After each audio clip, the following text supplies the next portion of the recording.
Hey people, welcome to Accidental Gods, to the podcast where we believe that another world is still possible and that if we all work together, there is time to create the future that we would be proud to leave to the generations that come after us.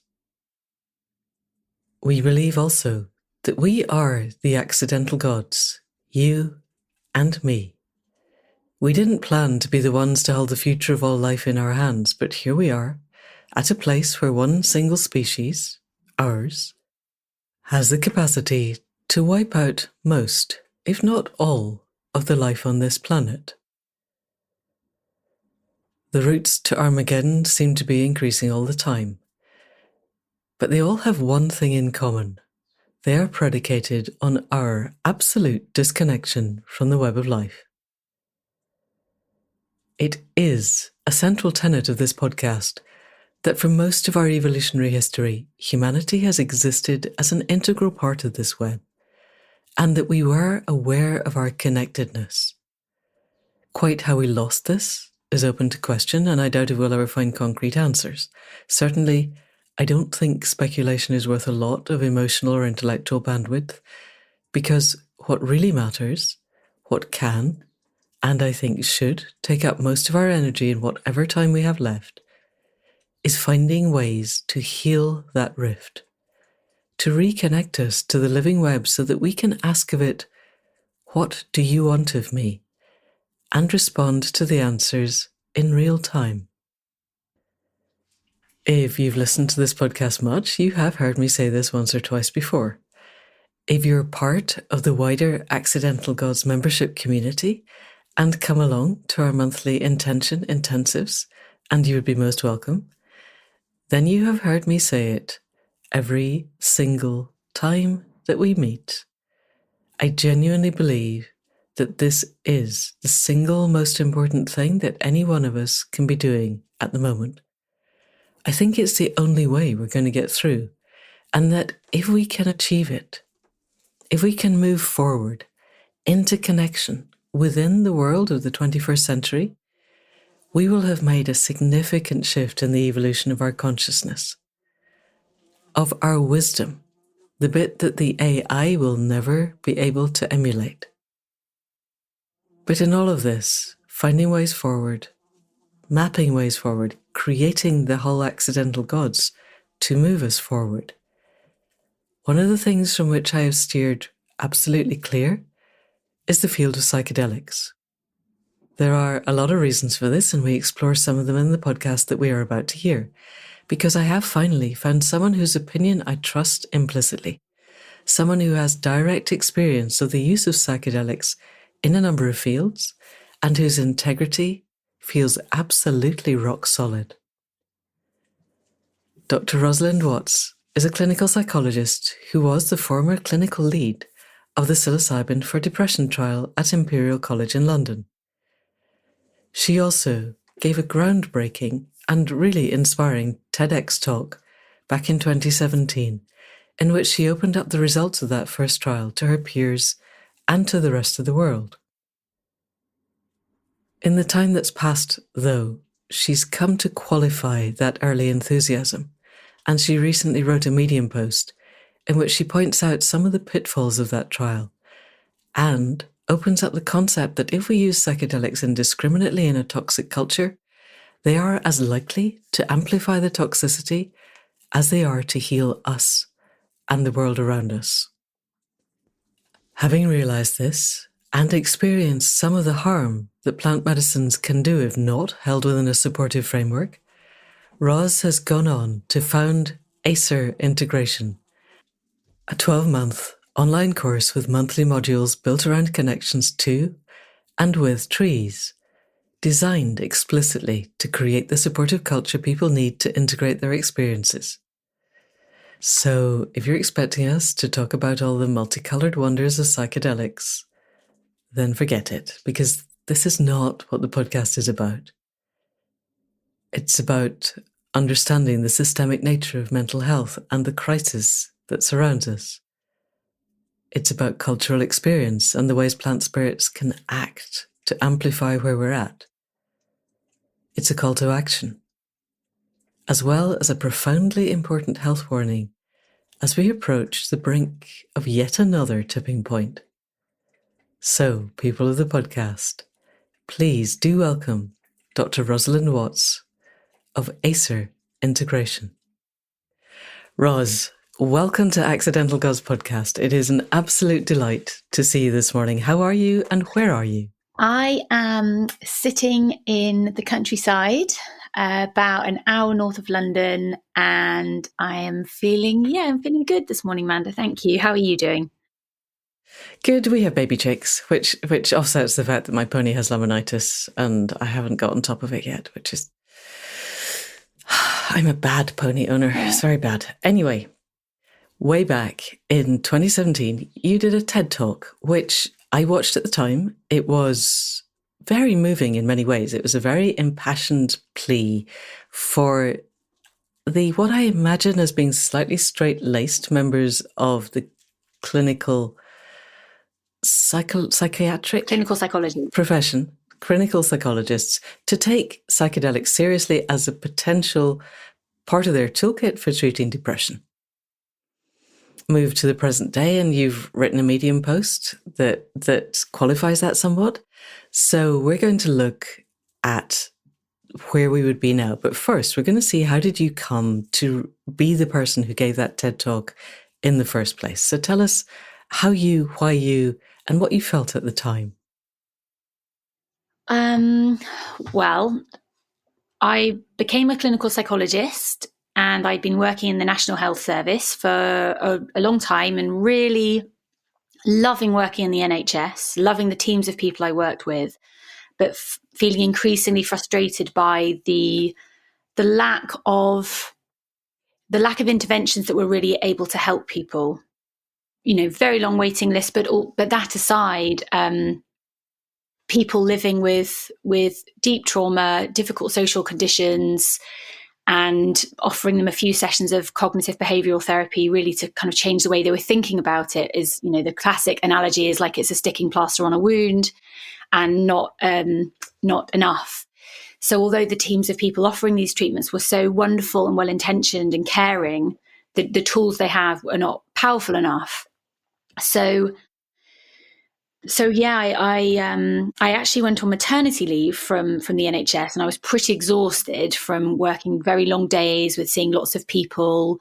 I was working in Tower Hamlets, which is a very socially deprived area of London, and seeing many people in a day and feeling a bit overwhelmed by the need for healing and care and hope, and the lack of ways of offering that. So, right. So then I went on maternity leave, and I had a chance in maternity leave to actually do some reading, because I'd been so tired in my NHS job that I would just come home from work and kind of collapse. But I actually found maternity leave quite kind of, it was like a holiday. I was breastfeeding my little daughter, but I was still had a lot more time than I'd had before to explore new ideas and engage with the world beyond my own little world. And my very dear friend had an ayahuasca experience a few years previously, because she'd been struggling with anxiety and depression, and it had been a wonderful experience for her. And so I had that in the back of my mind of, I really need to look a bit deeper into this. And I'd been very wary of her going to Peru to drink ayahuasca before I understood more about it. But then when she had this wonderful experience, it was on my very long to-do list of things to explore in more depth when I had a moment. So in my long nights of breastfeeding, I was Googling and finding things. And I found that there was a study taking place very close to where I lived, which was looking at psilocybin as a treatment for people suffering from depression. And I emailed them and said, I'm on maternity leave, clinical psychologist, I've got some time, I can make some tea. And they said, well, look, we need a guide, so can you start tomorrow, kind of thing. And what does a guide do? Tell us a little bit about what the guide function is. So the guide is in the room with a participant for the whole day of a psychedelic therapy experience. You're there for the preparation phase, and you're there during the whole day. And you're really there to provide ongoing presence and care and absolute attention on that person. So even though they're lying all day with the headphones on, listening to the music, and they've got eye shades on, they're engaged in their own internal process. In some ways, they don't really know that you're there, but I think they can feel it because you are absolutely aware of how they seem to be doing. And if they need to go to the bathroom, you can help them, and you can get them a drink of water if they need that. And you can hold their hand as well if they're going through something really challenging and they feel that they want some human contact.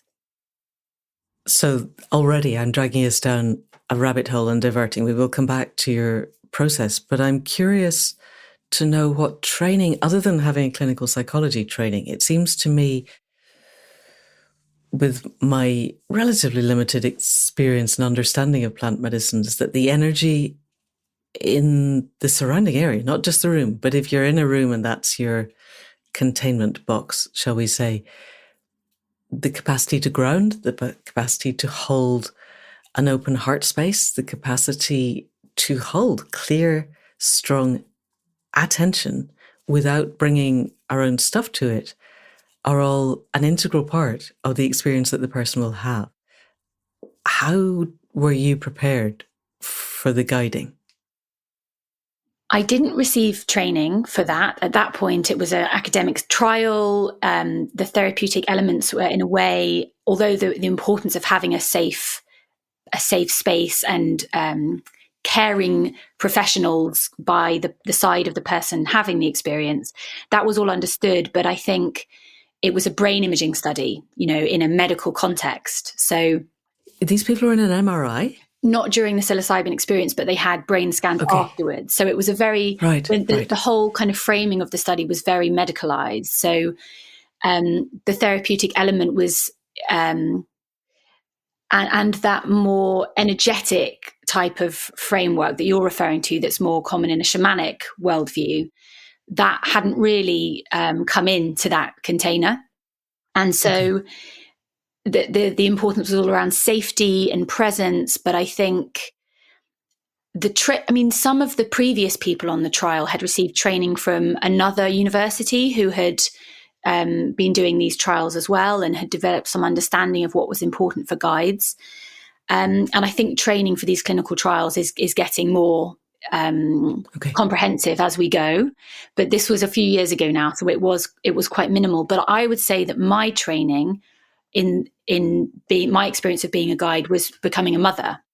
So it was 6 months after having my daughter that I was in that room. And I think that all the skills that I was learning at home, or the natural instincts I was being flooded with at home around kind of holding, and, not physically, but holding that process of containment where an infant will express its distress, and you hold it with care and love and a kind of soothing silence, and that you can't make it better, you can't stop the crying, but you're there to hold it and in a way mirror it back to the person in a kind of compassionate, or the infant in a compassionate way. It's, I hear you, I'm here.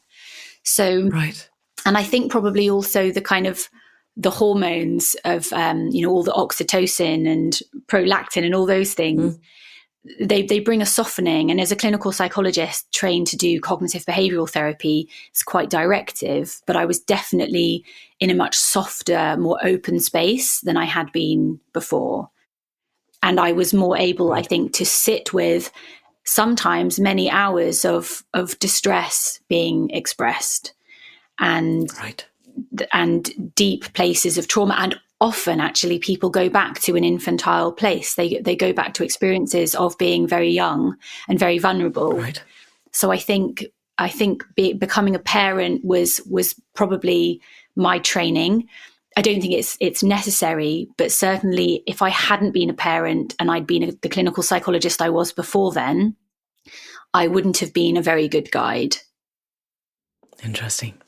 Okay, so let's move on a little bit, because your daughter is 8 now. So that was 8 years ago. By the time you gave the TED Talk, you were the lead clinical psychologist on an evolution of that study. So can you give us the edited highlights of what the TED Talk said? So basically the findings of your study and why you were so impassioned and inspiring when you gave the talk. So I was very impassioned and inspired, and in many ways I still am. And the TED Talk actually was before I became, so then I became the clinical lead on the second trial, which was a bigger trial, a randomized control trial. But actually when I did that TEDx talk, I was still just a volunteer guide on the first, much smaller study.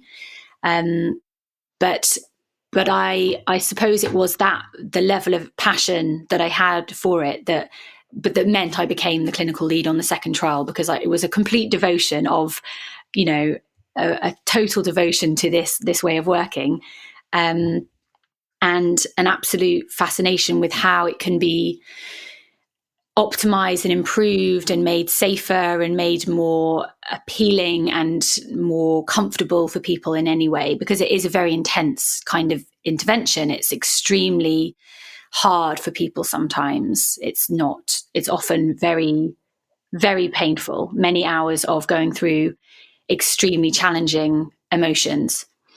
But the TEDx talk themes were around what I'd learned from people when I interviewed them after their experiences. So in the first trial, I did some qualitative research where 6 months after their experience, I interviewed everybody about how psilocybin had affected their depression, how it had affected their lives, and what had happened.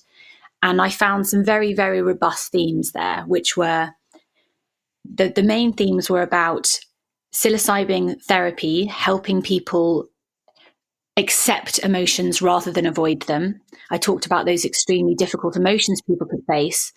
And whereas in normal life, we often try and numb emotions or avoid or distract, and our culture is really one that helps us avoid and distract and push under the carpet or numb those feelings, because we don't have the containers to help us feel them safely with each other and learn from them yet. And the psilocybin experience was so overwhelming in terms of how powerful the emotions were for many people that people had almost no choice but to feel them, really feel, for maybe the first time in a long time, and feel it in the body. So acceptance of emotion was the first theme. The second was of going from disconnection to connection. And that I would really describe as going from living in your head and your world being the size of the prison of your mind and the ruminations going on, to the size of your world being everything, an interconnected web of life that is, it's kind of planet, universal, beyond even the planet Earth, this sense of zooming out. So your world becomes bigger. Right. The third thing really was around the embodiment aspect. So touching on it before with this acceptance of emotion rather than avoidance, but really the emotional roller coaster that people often went on was so visceral, and people were able to listen to their body often for the first time. Like, my stomach feels funny. I've got a tension in my chest, feeling almost like what we might think of as chakra points, feeling those tensions in places. And this is for people that haven't really been in contact with their bodily experience for so long because they've been in so much distress. So I would say my kind of acronym for it is ACE, accept, connect, embody. And that really describes for me like my summary from hearing those experiences of those people. Psilocybin experience helped them accept, connect, and embody, as opposed to the opposite, which is avoid, being disconnected and living in your head and being very much, living in a kind of cognitive world rather than embodied sensory experience. Which is the defining feature of our current culture. So what these people are doing are expressing, or let me rephrase that. It feels to me as if what's happening is that they are reaching the boundaries of what the culture is doing to us and finding that it's completely not working. And then what the psilocybin did was to help to reset them back into something that's actually living. Yes, that's a lovely summary. But then we get to, they're still inhabiting a culture that's broken, that wants people to be disconnected, disembodied, and not accepting. It wants people to be locked in their heads and incapable of actually connecting to the wider web. Because if we did, or at the point when we do, inhabiting modern culture becomes impossible. So how was their longer term experience? Because he went 6 months afterwards. By the scale of the few clinical trials that I've read, that's quite a long-term follow-up. A lot of, particularly for drugs, seem to, we'll go a week and then we'll decide it was fine. I'm sure it's better these days. What happened after a year, 2 years, 3 years?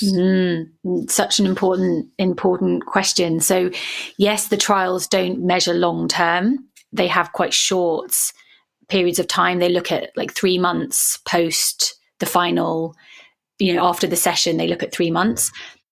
But the interview I did was 6 months afterwards. So I was starting to see what the studies weren't seeing so much, which is the depression coming back.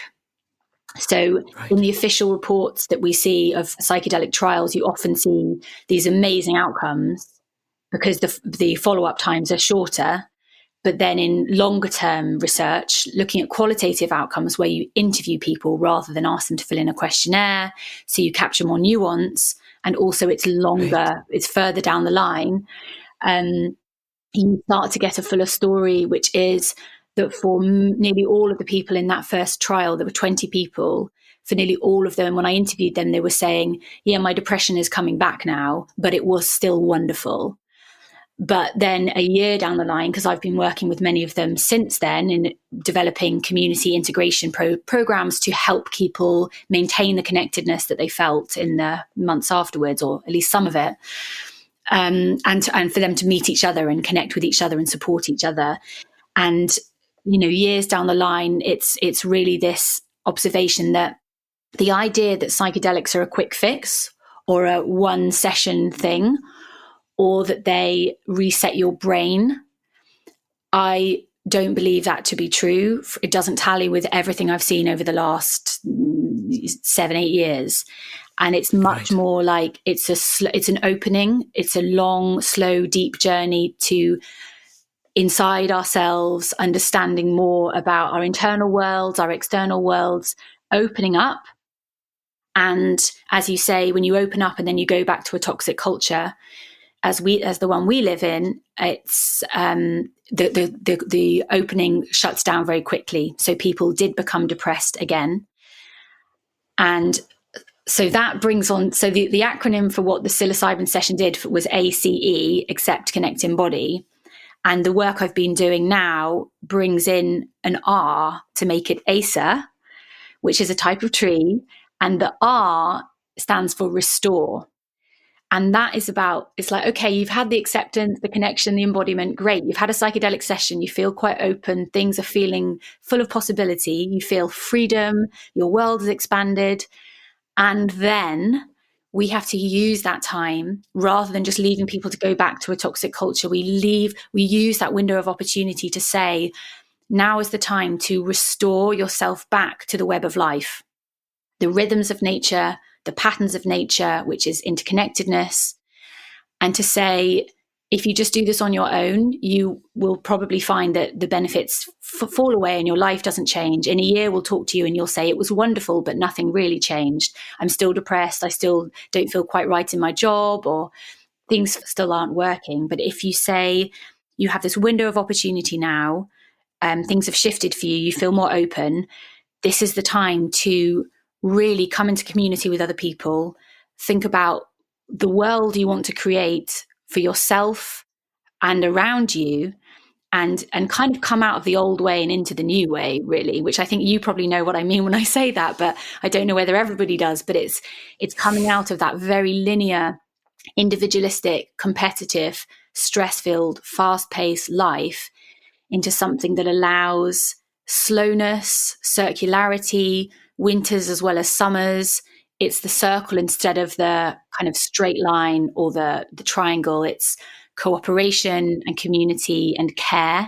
So it's coming into the more, I suppose it's kind of coming into the anima rather than the animus. It's starting to balance our way of being in a more balanced whole way.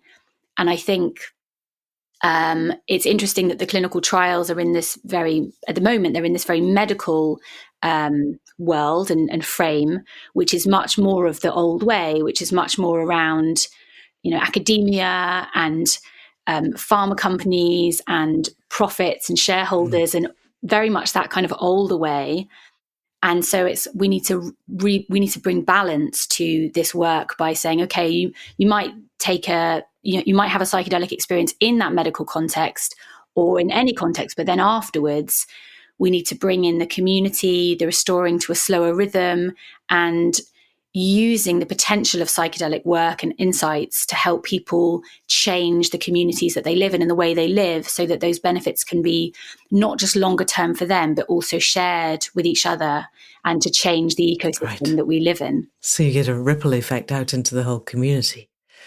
This is beautiful. And I would really like to delve into your ACER program in depth in a bit, but I want to rewind a little bit, or at least to explore more deeply the experiences that people have in a clinical psychological setting with a medicine plant, because to me, this is bringing opposing polarities of potential into the same room in a way. And I think a lot of things.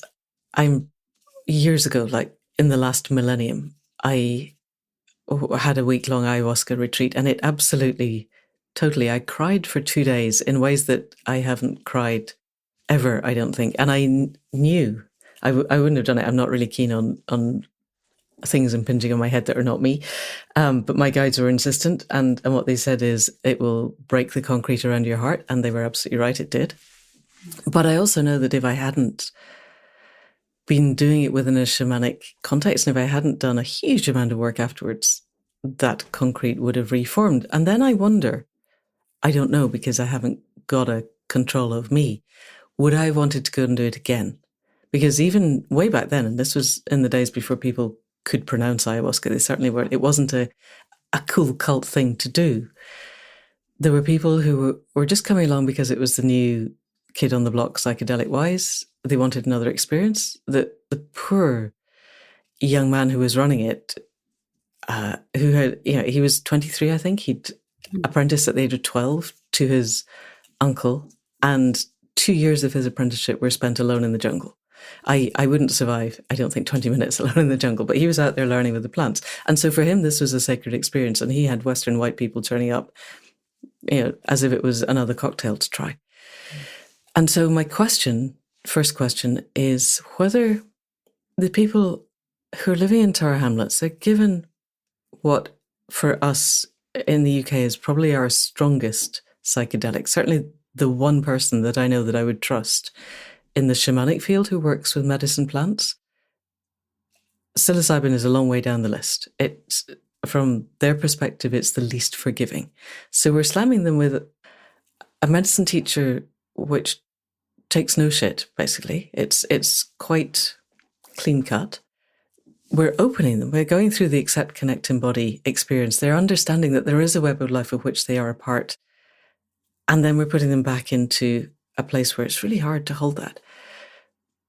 And my expectation is that the depression afterwards is going to be a lot worse, because there's a potential for something else.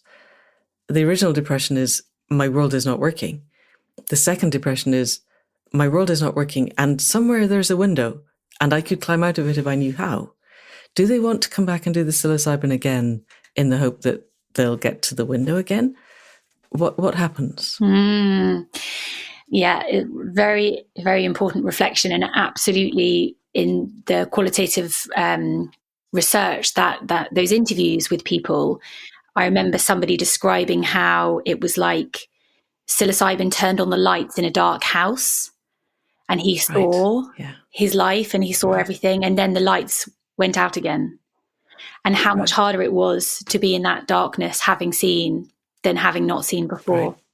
So I think there is that it's so essential that we bring into our understanding that if we can't really incorporate psychedelics into that medicalized model where you have a treatment and it cures a physical problem and then you're done and it's fixed and you can just be left, it's the aftercare, the support afterwards is so essential, the education and the change in our community, so that really if we put psychedelics into a toxic system, it will end up amplifying the toxicity and imbalances, and we are seeing that in many ways, which also happy to discuss.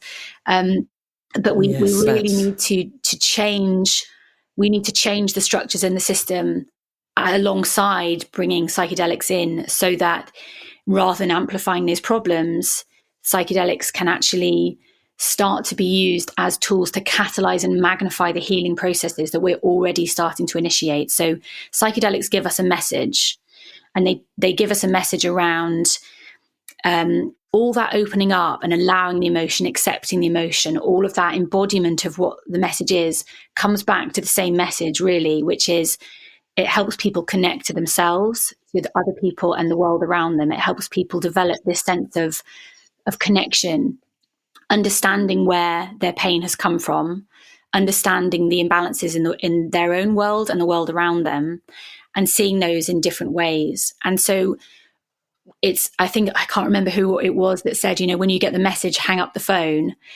I feel the message with psychedelics, the message is so clear that, it is no measure of health to be well adjusted to a sick society. That just really comes into its own when we look at how so many individuals are pathologized in so many different ways for having some problem or diagnosis. And yes, sure, there will be biological factors, and there will be a certain amount of things that would probably happen even in a really healthy, connected, caring community. I can't really answer that. I can't be sure either way, but I know that so much of our suffering and the pathology, in inverted commas, that gets put on individuals is because the root of that is around the way we live and how completely disconnected we are. So I think that really to bring psychedelics in to a culture where there is safety will be safe. But to bring them into a culture where there isn't safety, where there isn't a support network for people, there isn't a healthcare system that's even really able to function that well. But even beyond that, so much of our suffering is social, it's relational, it's not about, the medical system. We go to our GPs with our depression, our loneliness, but actually these are issues that are around the community structures that have been dissolved, and the fact that we don't have access to a smallish, caring, connected group of people to walk through life with and to help us and us to help them and be reciprocal with. And without that kind of communitas and relational, that love in our lives, love from many sources of people we trust, it's no wonder we are suffering so much, and we simply can't expect psychedelics to sort that out on their own. We need to support out the container first. Brilliant. Thank you. Yes, yet another indication of why we need to move back to a tribal structure, or forward to a tribal structure that works, but within a technocratic society somehow. I haven't figured out what that looks like. But I would really like to unpick some of the amplifying of toxicity, because it does seem as if Big Pharma has got into this, and there's a big move towards deregulating psychedelics. And I looked a little bit into the history of regulation in the first place, and it feels like we're veering on the edge of conspiracy theory when I say this, so I'm not sure. But I have listened to a number of, I think YouTube, I can't actually remember where they were, people saying that the reason LSD was made into a Class A drug, the reason Class A drugs were created is that at the time of the Vietnam War, large numbers of young people who might otherwise have been drafted were having this sense of accepting, connecting, embodying, and were building communities. And those communities were saying, kind of, peace, man, hey, let's make love, not war. And the American system needed them to be herded off to war, so they just banned everything that might suggest peace was a good idea. Fast forward to 2023, and the pharmaceutical companies seem to think that creating technological psilocybin so that you can give it to everybody and they can make money out of it and people will want to take it again and again and again is a good idea. So two things on that. I want to come back to why they might be doing that and Camilla Moreno's theory on that, but let's talk about the amplifying of toxicity, because they're obviously not afraid that peace will break out, and they have no problem with the fact that toxicity will be amplified. And we are in a much more toxic world than the 60s and the Vietnam era. How is this happening? And have you a concept of why it's happening and what we could do to make things less damaging? I think that I feel that we're at the end of, we're in the kind of, it's like as the structures that we've been living in are coming to the end, it's the system is gripping on tightly. We're at the kind of peak now where Right. those forces of huge growth, the last attempts to, I mean, it's a kind of, it's an interesting moment where we see this, for example, in the UK, this energy crisis with people not being able to afford to eat and also be warm in the winter. So it's extreme, these bills that are crippling so many people at the same time as the bosses getting huge bonuses and huge profits. Obscene We amounts of really money. see the Yes. psychopathy inherent in the system that we live in. It's psychopathic is probably the only word to describe it. It runs on its own rules that have nothing to do with the well-being of people Or the planet. or the planet. And so as that extremely psychopathic system is becoming, more and more people are becoming aware of why it needs to change, and it's crumbling anyway. I believe and trust. We hope, yes. We hope. I see what we see in psychedelics as a kind of symptom of, when I almost imagine it on a graph, or imagine that system kind of going up and up and up and up and up, and then the inevitable decline of it and the beginning of a new line, which, is the new way of being, which is more local and more communal and more focused on sharing. And we're going to have to do those things. I think this peak kind of corporate dominator, industrial, profit-laden, completely psychopathic system, psychedelics are coming in just at the time when we're seeing that peak.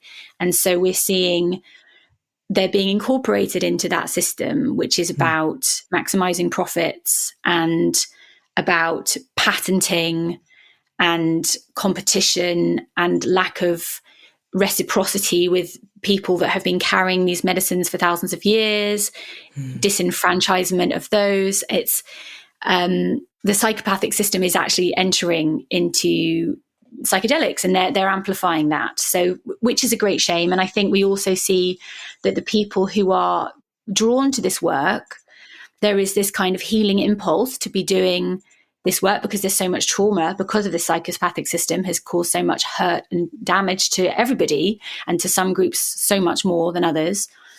There is this widespread intention of healing. Many people come in and want to do this work. And so I suppose there is, it's a quite chaotic field in that you have, I categorize it, because I like using nature analogies, as bamboo and kudzu. Bamboo is a plant that grows very quickly without strong roots and is thus flimsy. And I think you do have, in some areas of the psychedelic field, those without the long lineage in the work or understanding or apprenticeship doing the work in ways that they may not fully understand what they're doing. And so in that way, it's problematic, and it's also liable to all the kind of, just kind of frailties you get when you divorce one element of the work, i.e. one particular chemical compound from the web, the whole. It's like in nature we have medicines, but then when you isolate one and develop it into a medicine, you're cutting it off from the whole. So it becomes, then it causes more side effects. Yes. So we're seeing that, this kind of, so for me, the bamboo world is the kind of more academic, more medical, corporate world where shareholder profits are prioritized, and it means that there might not be enough care, might not be enough therapy, might not be enough support for the infrastructure afterwards, community care for people. So there may be some clinical trial companies who make a lot of money out of giving people psychedelics, and then they don't invest any of those profits in helping develop aftercare structures in the community. So then it lies on the heads of amazing people in the community who are doing this work but aren't funded at all to hold the container, hold the safety net, where it really should be the responsibility of the clinical trial companies that are making profits. So, right. And there's a huge variety. Some of them are much more open to doing that than others. But so that to me is like the bamboo problem. It's this fast growing profit growth, not enough care for the infrastructure and the community. Right. And that makes it vulnerable. And if we stick with that as a metaphor, it can drown out everything else, because bamboo can just take over an area and nothing else grows at all. So, okay. Yes, monopolies and patenting. And that's where you get onto the kudzu, which is a slightly different category. And kudzu is a plant that is like an ivy vine that just takes over everything. So it can cover a car in the space of a day. Scary. And that, for me, represents the other side of the kind of toxicity, which is in the maybe more underground world, you have lots of people that want to be shamans or healers without much training or experience, messiah complexes, goddess complexes, yes. Big egos wanting to be the ones that bring the healing and thinking that they can do it after just a few days of training or no training. And I mean, I'm one to talk because, as I've said, I was sitting in that room with people without having done specialist psychedelic therapy training, but I was a clinical psychologist, which meant that I'd been vetted by many people over many years. And there is something about the bamboo world, for all of its problems, that at least it does work with people who have been trained and have lots of experience. So doctors and psychologists, sometimes they might break boundaries and sometimes there may be issues with them, sometimes, of course, but overall it's quite a safe population of people to work with because they've had to go through so much training. And when you go into the more unregulated underground world with all these wannabe shamans, some of them are really quite dangerous and do a lot of harm. So bamboo and kudzu, both ends of the spectrum, both can become toxic and problematic. And I think we're seeing a lot of that. Yeah, you see it in the shamanic world without the plant medicines in, and then you add in plant medicines. And as I said, that of all the people I know who work with plant medicines in a shamanic way in the UK, I can think of one. If my guides ever said it was time to do anything again, I have one person I could go to, and the rest are frankly dangerous. On the topic of that, way back in 2020, Alnur Lada was on the podcast, and he was completely inspiring then and talking very much along the lines that you're talking about, the need for building communities of trust and of being and belonging. And now he's written a paper with René Sousa in Double Blind about the question. The title of the paper is Why the Psychedelic Renaissance, and that's in inverted commas, is just colonialism by another name. And one of the highlights of the whole paper is a quote which says, "Our engagement with pretty much anything, things, plants, people, relations, you name it, is through consumption and commodification of the other, guided by perceived self-interest," which is exactly what you have just been saying. They go on to say, "You may be wondering why this historical and sociological, somewhat moralizing crash course is part of an article on psychedelic renaissance," because they've been talking about the huge problems of contemporary society. And anyone listening, if you want it put really cleanly and succinctly, I have linked to this in the show notes. And they say that's great. "We, as authors, are simply wondering why conversations about topics such as ecocide, genocide, colonialism, imperialism, indigenous rights, and rights of non-human beings so rarely, if ever, are a part of the conversation about the psychedelic renaissance." And that seems to me to come back to something quite key. Because in the shamanic world, if anyone that I was working with was interested in working with a plant teacher, the very first thing we would do would be to go to the plant teacher and ask for their opinion on this. Not, even before you begin to ingest, take, smoke, drink, whatever, you would journey to the spirit of that plant, probably over many times over a long period of time, and get to know it first, ask its opinion, and it would be an integral part of something much wider.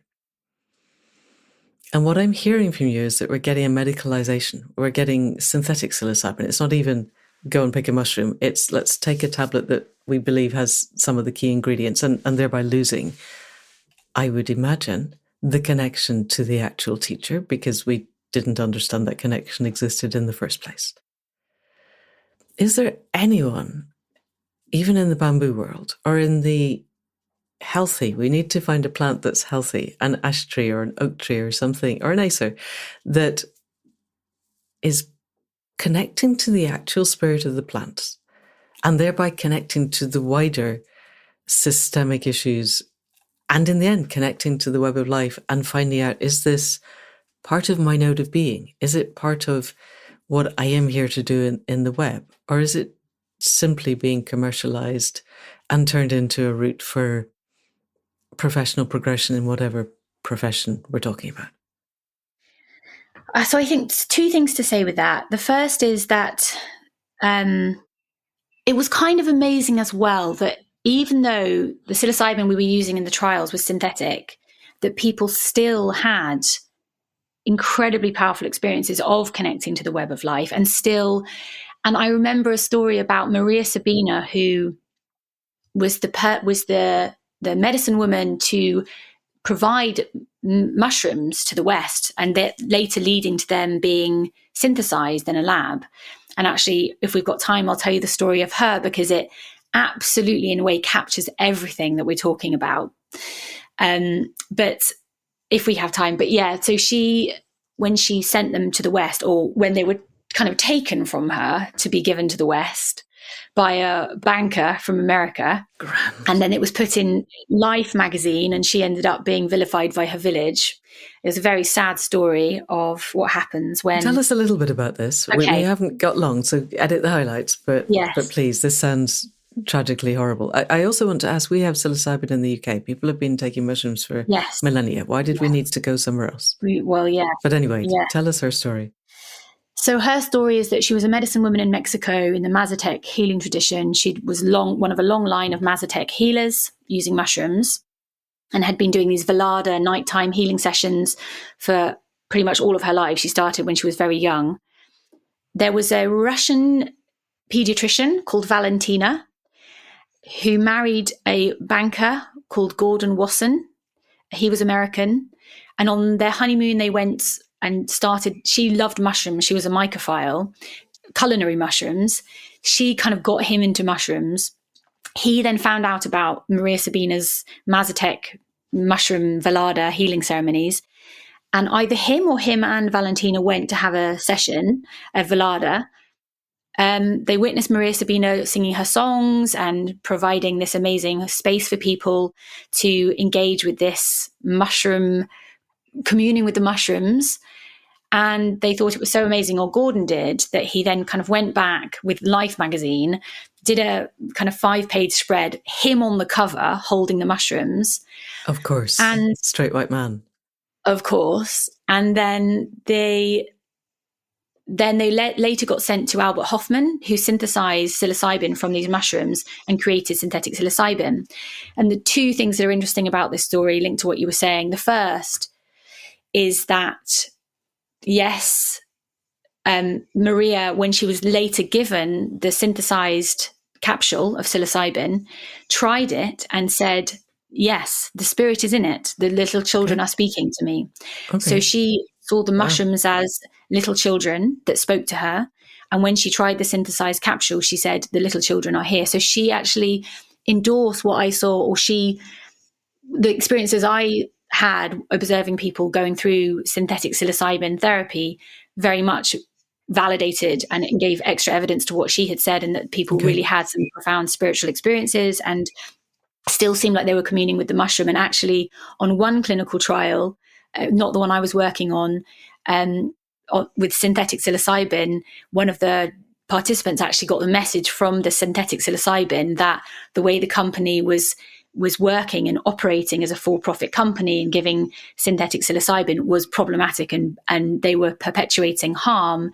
And there was a message from the synthetic psilocybin that this company needed to be brought back into the rhythms of life. Have they changed? Have they changed their practices? Oh, yeah. So they listened to, if it said, yes, this is great, here's how to make another 100 million, they'd have listened. But if it says you're doing this all wrong, you need to change it, they're not going to listen at all. Yeah. I'm sure, I mean, they're, beholden to shareholder profits. And so I'm sure that they wouldn't. But the other thing that's interesting is that Maria Sabina eventually lost everything because this healing modality, this ancient healing tool, had been extracted from her without her express consent. And then their village became overrun with white people, tourists taking psychedelics, and her village disowned her. And it really wrecked that healing tradition. Classic. So, and we see this kind of pattern where companies developing these tools don't then support the communities who have carried them for so long, they'll take the benefits and not protect these indigenous communities. So that's, yeah. Totally. But there was a second part of what I was going to say linked. Would you remind me of the question again? The one before around the synthetic psilocybin. Asking, it was more, I was wondering, was there any effort to connect to the plant spirits by the people running the trial? Yes. So in terms of that sense of plant spirits, there hasn't been in mainstream clinical trials yet a sense that those perspectives would be, from what I've seen, I don't think those perspectives would be consulted or respected. Right. Although you did put me in touch with Simon Ruffle, who sounds like he's definitely on the route to that. We're going to talk next week, a pre-podcast talk. Yes. So I think there are definitely people who are starting to bring those perspectives in. So I think in the past, it hasn't been integrated, but hopefully now it will start. And Simon Ruffle is a good example of that with his work looking at ayahuasca in an indigenous community and understanding the messages from the people that he is speaking with and how those can then get fed back to the world of science and the medical model. So I think there are certain people who are bridging those worlds. So he's a psychiatrist, but he's working with ayahuasca in an indigenous context. So certain people are bringing those worlds together now and synthesizing these different worldviews. But I think that it's still something that there will be so many people in the underground world or the shamanic world or the ceremonial world who hold the really amazing direct experience of communing with plants. So there are the bridge people who can translate between the two worlds and carry ideas from one to the other. Yeah. And then there are those people within our tradition who are directly communing with plants and with trees. And also, I think many of them doing ceremonial work with plant medicines. And they are sources of incredible wisdom, but because their work is underground, their voices, it's difficult to uphold their voices and give them a platform because they wouldn't be able to talk about the psychedelic work they're doing because it's not legal. So I think that as we start to think about community building and creating infrastructure around psychedelics, especially after people have had psychedelics, those voices of people who have this direct experience that many of us in the West don't have because we're in a more rational, cognitive, medicalized training. And we haven't yet undone that enough to be able to really listen to the web of life when it speaks, that we will need those voices too. We need elders. Right. We need the elders. So yeah. Hold that thought. I want to go down that route in a second with your Acer work. But just before that, I listened to an episode of the Hive podcast with Natalie Nahai, talking to Camilla Marino, who's an extraordinary young woman with a lot of very interesting ideas. And they got onto the topic of psychedelics and its deregulation and the pharmaceutical companies getting onto it. And to paraphrase, Natalie asked, why? Why is it suddenly, why are we having this psychedelic renaissance, if that's what we want to call it? And Camilla's theory was, if you're going to herd people into the metaverse, you need to get them used to multiple different realities first so that they'll accept it. So basically, we're going to feed you all mushrooms and then we're going to sit you in concrete boxes with VR headsets on and you're never going to move again. And then we can farm you for whatever it is we want. Somebody else that I saw a meme on Facebook the other day going, the AI making the poetry and the art while the people do all the really menial and unpleasant tasks was not the future that I was heading for, which feeds into this. I don't know how much that's a conspiracy theory and how much it's a valid way of looking at things. And just because you're paranoid doesn't mean they're not out to get you. So conspiracy theories can sometimes be right. But this idea that the psychedelics are suddenly okay because people with vast amounts of money want us to have at least more flexibility, and they possibly don't understand that building community could be an integral part of this, and community is not built on VR. But I wonder, is that something that has impinged on your awareness at all, or is that just way out in left field? It doesn't surprise me. It's not something that it's been in my field of awareness. It doesn't surprise me because psychedelics are just amplifiers. They're just tools and they can be used in any context. So yes, they can be used by cults. They can be used by far-right groups. They're not inherently benign. Right. They are amplifying. So I think that, yes, there are many ways they could be used in all sorts of problematic ways, and it is quite scary. However, I had a really interesting conversation yesterday with a friend of mine who works in AI and futurism, and he was saying that maybe the gift of AI is that we all realize how frightening it is, so that we all have to stop using screens altogether, that we realize how, how problematic it is, and we get back to nature in a big way, because we realize that this dystopian future is happening and we just simply can't allow it. So I think that there will be... Wow, that would be an interesting route if it works. I think it might be too late. Do you not think, getting people off their screens? Well, I mean, I see in my daughter her screen addiction, and I have obviously a screen addiction too, and she's 8. But I also am really passionate and hopeful about a new chapter just being born that is about communities, local communities, re-finding each other, and the joy of sitting around a fire and telling a story with people who we can hug and be with is always going to be deeper than a dopamine hit from a screen. We can come out of those addictions, and we can come back to the much deeper joy, because it build the serotonin mesh instead of the dopamine spikes. Yes, absolutely. And so, but even so, you and I wouldn't be talking without screens and technology. And I'm loving this. So I think it's a question of finding how can we use it in ways that are healing and build the meshes, rather than ways that are just simply flooding our brains with transient dopamine hits. Absolutely. And there will always be a few, interesting people, let's call them interesting to be euphemistic, who want to develop all sorts of all sorts of ideas that are not in line with the well-being of the web, of all of us. And they can do their thing, but we still have the power of choice. And so we can choose to not join the metaverse. We can instead choose to start a communal garden in our community and invite our neighbours to come down and plant some potatoes with us. So we can just say no to it. Yes. And I think we can say no to, if we don't give our attention, our resources, our time, our money to funding the kind of use of psychedelics that is more bent on outcomes we do not wish to see, we can be part of creating an infrastructure that is guiding the incorporation of psychedelics into our society in a way that is for the healing and wholeness of our society. We guide the way it comes in. We still have the power to do that, and it's not too late. Even though the 5 wealthiest people on the planet have more capital than the rest of us put together. But let's let that one go, because you're right. I want to go back to one last quote from Alner Lade and the double-blind paper, and then we can move into Acer from this.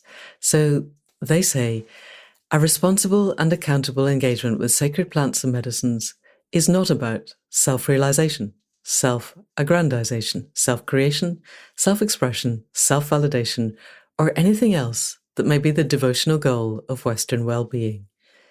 It is more about getting over ourselves, our ideas of what constitutes the self, of where we end and someone or something else begins.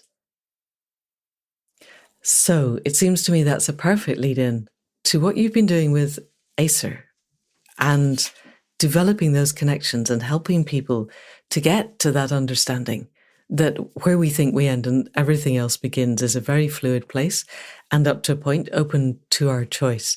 So tell us a little bit about what Acer is, how it works, what its outcomes are, and particularly how you came to create it. So Acer, yes, it's accept, connect, embody, restore. And it's also a type of tree. And it's really focusing around when somebody's had an experience that has opened them up to the new way. So it doesn't have to be psychedelics, although most people in the community have had a psychedelic experience, whether on a retreat or at home or in trial. But some people have had other experiences because of deep grief or because of a spiritual awakening that have all opened them up to seeing the system that we live in a new way, understanding the way the system perpetuates disconnection, and understanding that there is a different way of being, which is more relational and more connected and more joyful. And they want to be part of that new way. So it's really a community for nurturing people to become agents of connectedness. And that's in their own worlds, in their own lives, but also in their communities and in the ecosystems that they're part of. So it's very much about a process, a journey that we take together. There's a framework that we go through, and we go through that referring to our own lives and our own past and our own current context and what we want to change. So it is a personal journey, and we can do work to change the way we live and change the way we relate. And then beyond that, it's this community where there's lots and lots of small group work, larger group work, getting to know each other, deeply bonding with people, and then also connecting to nature too. So it is a personal journey, but from that, we want people to develop, community connection. And it's mostly online, or is there a lot of in-person work and going out and camping in the countryside and talking to trees? So the first year, which is what people join for, is all online, and the nature connection happens through that online platform, which I can talk about the framework in a sec, but it's all online. But the idea is that when people have finished that first year, so the framework is called the 12 trees, and every month we focus on a different tree. And each tree has a different lesson around connection to self, others, and the wider world, the living world. And when people have been through the 12 trees, we then hope that everybody then becomes part of this larger kind of community, this kind of holding space where everyone that's been through it will then continue to grow like a forest of people. And we hope that people will start all sorts of projects of their own based around the work they've been doing and the connections they've formed in the community. But also people can become space holders for new people that join the community, because part of the core work is sharing circles. We have lots of sharing circles, and they're facilitated by people who have been through the 12 trees themselves. And so when people then finish, they can then become sharing circle facilitators, and we provide training and support for people, and we pay people to then become space holders for other people that come through. And the sharing circles can be very moving spaces where people can really take off the mask and really be authentic and express how they're doing, how they're feeling with other people that are really able to also sit in that place of vulnerability too. So that's another way. But then the third way is that, and probably the thing I'm most passionate about, and is my focus now, because we have just finished making all the materials for the 12 trees, is that when people finish, we want to support people with a kind of package so that they can then go into their local community, and with this package of materials that we will provide for free, to say, go into your community and seed something based around maybe a couple of the tree meditations that we do. So we do a tree meditation, a tree journey every month together.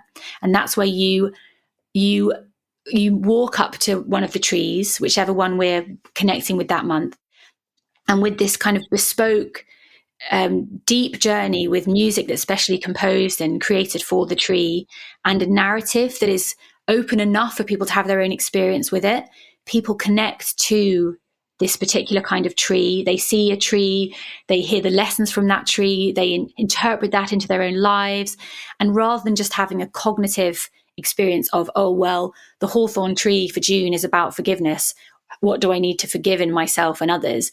It's a deeper, more embodied, visceral experience of really feeling the upswell of emotion linked to this theme of forgiveness and how it lives in your body. So it's the accept, connect, embody version of a topic. It's using the messages from psychedelics to help people engage with kind of psychological constructs in a much deeper way.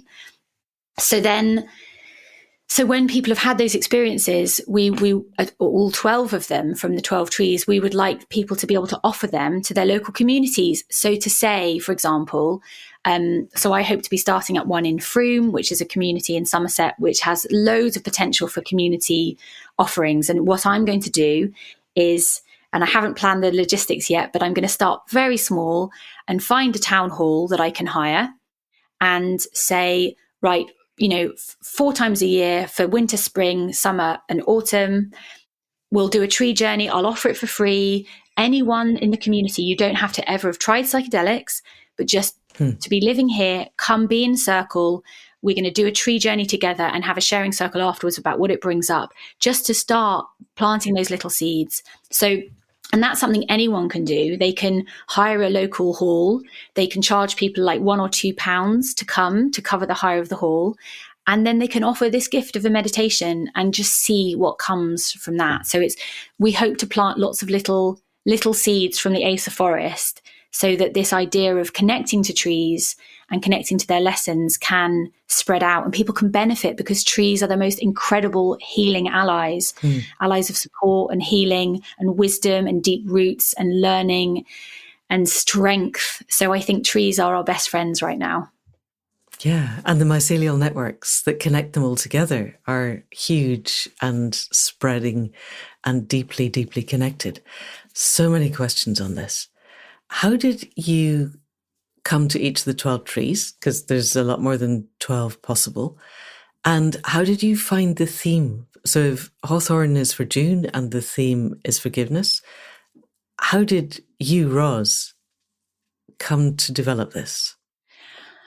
So when COVID came in March 2020, we were just finishing our clinical trial, second psilocybin for depression trial. And then COVID brought in some disruption to that. So I suddenly found myself without a job, because the trial ended and things were, unexpectedly ended. So it was the middle of a pandemic, and it was a very difficult time.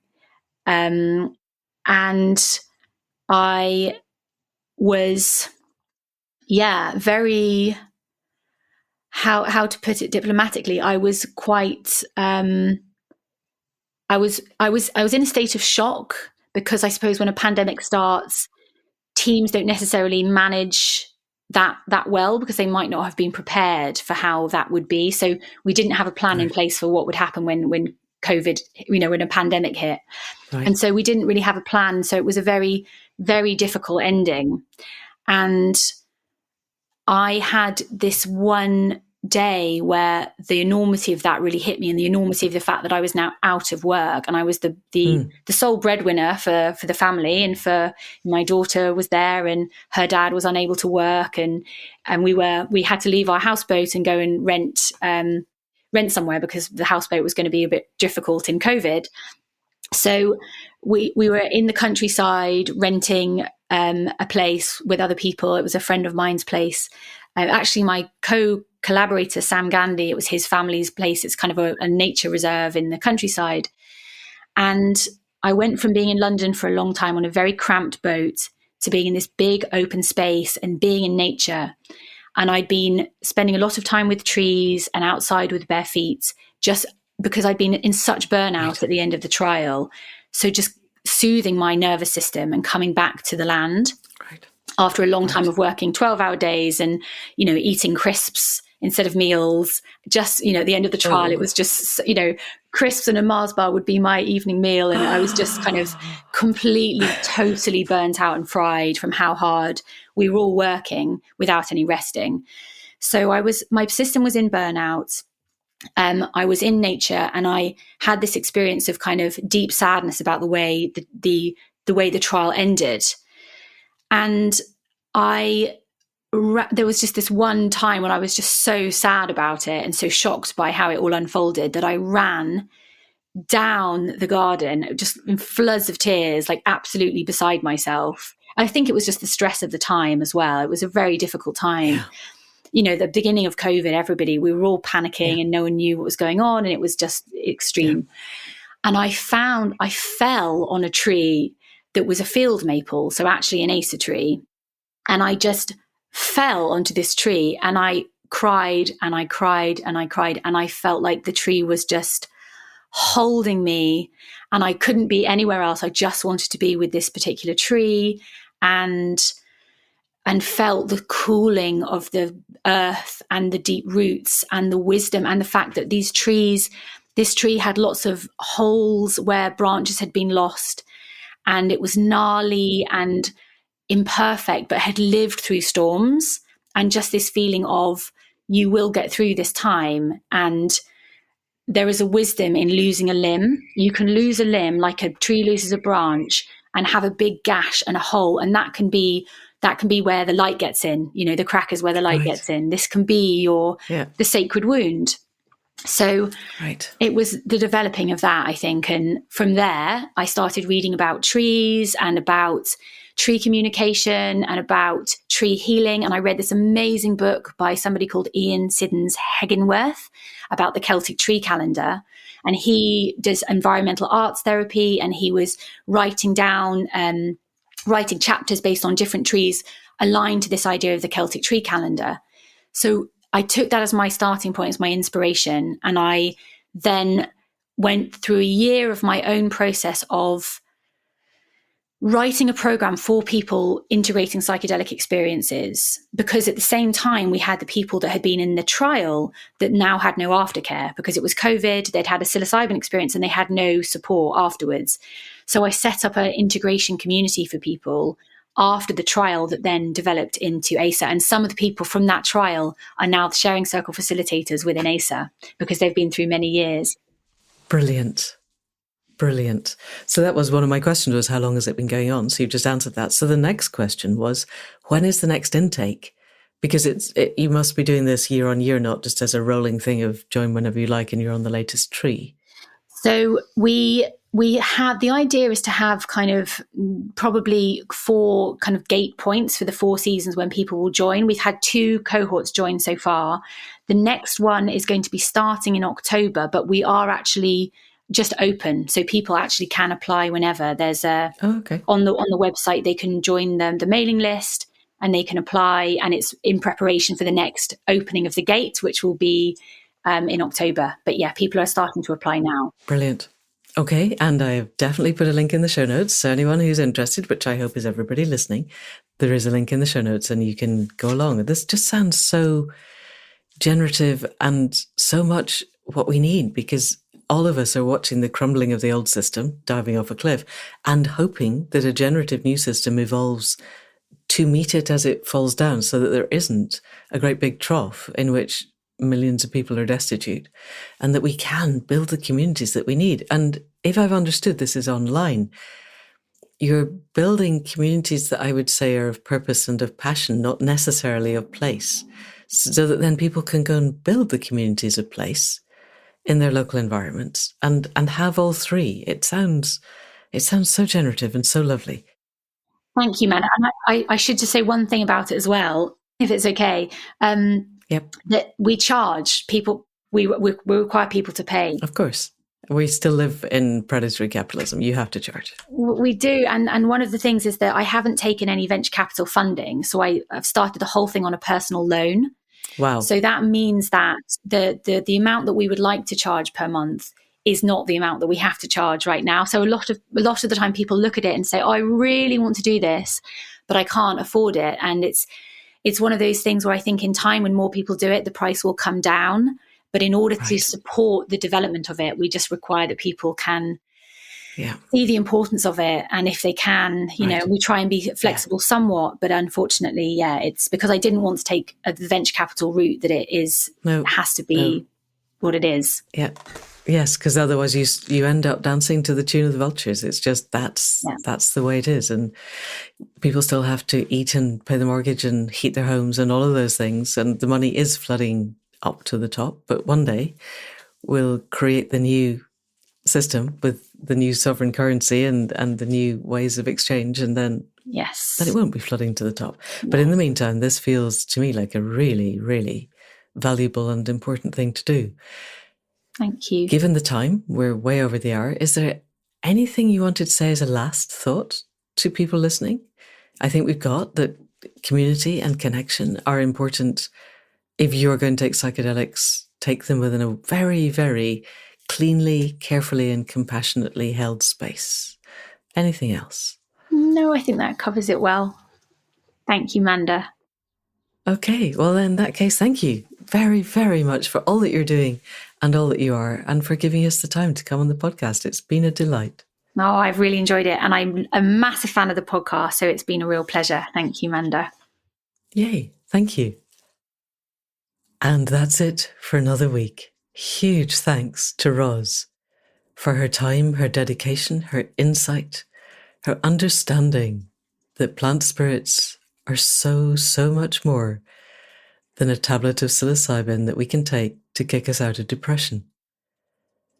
Her capacity to integrate her clinical training with what feels to me like a really connected sense of belonging to the web of life feels huge. And definitely, if you're interested in this at all, I have put links to Acer in the show notes. Head off there and join in what she's doing. Have a read also of her Medium post, which I have linked as well, and the double-blind paper by Alnur Lada and René Sousa. All of these feel really important to us shifting from being part of the old paradigm to leading the way towards the new one. And if this podcast is about anything at all, it's about this. We need to be part of the newness. We need to let go of everything that we can of the old ways of being.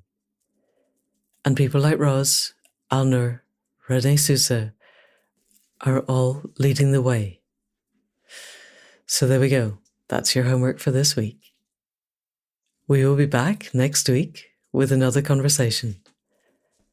In the meantime, huge thanks to Alan Lowles of Airtight Studios in Manchester for the production, to Caro C for the music at the head and foot, to Faith Tilleray for the website and the conversations that keep us moving, to Jill Coombs for the transcripts, and, as ever, to you for listening.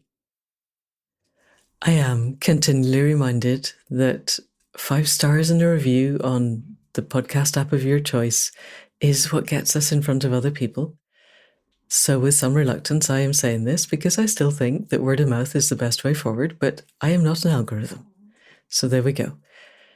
Having said all of that, if you know of anybody else who wants to be part of the way that the world could be, who wants to understand the depth and complexity and the radical simplicity of simply connecting to our communities of place and of purpose and of passion, then please do send them this link. And that is it for now. See you next week. Thank you, and goodbye.